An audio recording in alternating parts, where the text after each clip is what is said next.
Bonjour à toutes et à tous, ravi de vous accueillir sur beIN Sport pour ce dimanche après-midi de retrouvailles entre le SRVHB et Nantes. Bienvenue dans le Var, la sélection portugaise. Le coup d'envoi donné par Nantes, c'est un match de retrouvailles, mais c'est un premier match de l'année civile 2026 pour Saint-Raphaël, loin des deux rencontres déjà disputées par le HBC Nantes.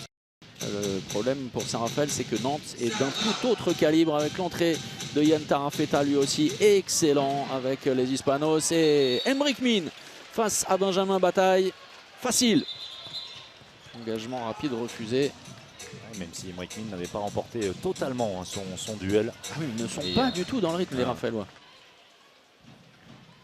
Tarafeta, de la rotation simple, efficace, une base arrière internationale. Une équipe internationale, regardez, de Nacho Biosca, l'Espagnol à Noam Léopold, le Suisse, en passant par Odriozola, le compatriote de Nacho Biosca, avec un Tarafeta également, des Espagnols, un Suisse, des Français. Ce schéma, et c'est pour ça sans doute que Tarafeta est aussi haut.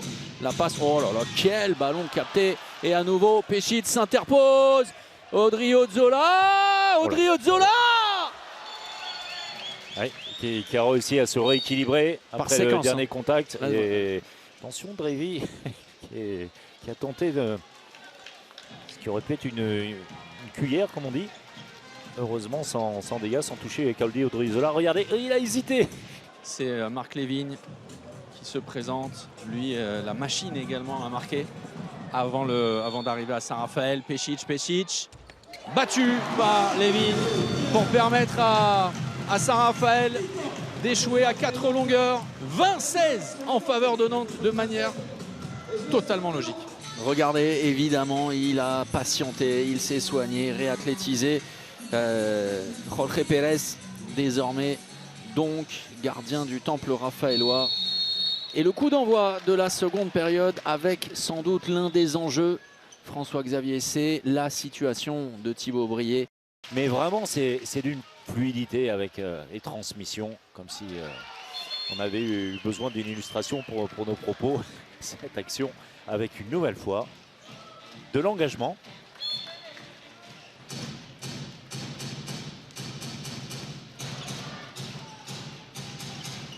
La passe cachée, renversée jusqu'à l'aile.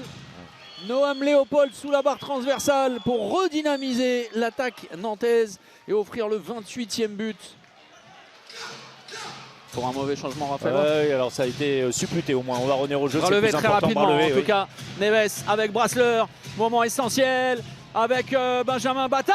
Qui marque. Oh, accroché, déséquilibré et qui permet à Saint-Raphaël de revenir à un but. Le suspense est totalement relancé. Le croisé sans ballon avec Bataille. Dans l'obligation, les Raphaélois, de marquer. Benjamin Bataille avec Brassler. Pas de solution sur le premier temps de jeu. Oh, la passe exceptionnelle. C'est bien fait.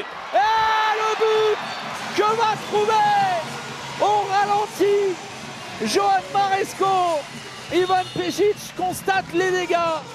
C'était une action qui, même à vitesse réelle, s'est égrenée au ralenti. Alors évidemment, lorsqu'on vous en propose un, le temps est suspendu. Il y en a un qui sort, l'autre qui est une course de l'autre côté. Le choc est important. Ce qui est le plus important, c'est maintenant. Si les Raphaélois marquent relativement rapidement, ils auront sans doute la chance avec un choix de strict, a priori. Ils n'ont pas le choix, il est obligé de tirer, obligé. C'est presque trop tard, ça va être trop tard, ce sera trop tard. Ce sera terminé, même si Saint-Raphaël parvient à marquer, ce qui n'est pas une évidence. Oui, c'est encore faisable, c'est encore faisable. Encore faisable, 13 secondes. Tranquille. Avec Yoshida, Brié pour Odriozola. Et voilà comment Nantes va s'imposer. Ce fut compliqué, ce fut par moments acharné, mais Nantes n'a jamais été mené dans cette rencontre, toujours devant, et termine avec ce plus un 33-32. Il y aura énormément de choses à redire, mais Nantes, malgré de nombreuses absences, retrouve Paris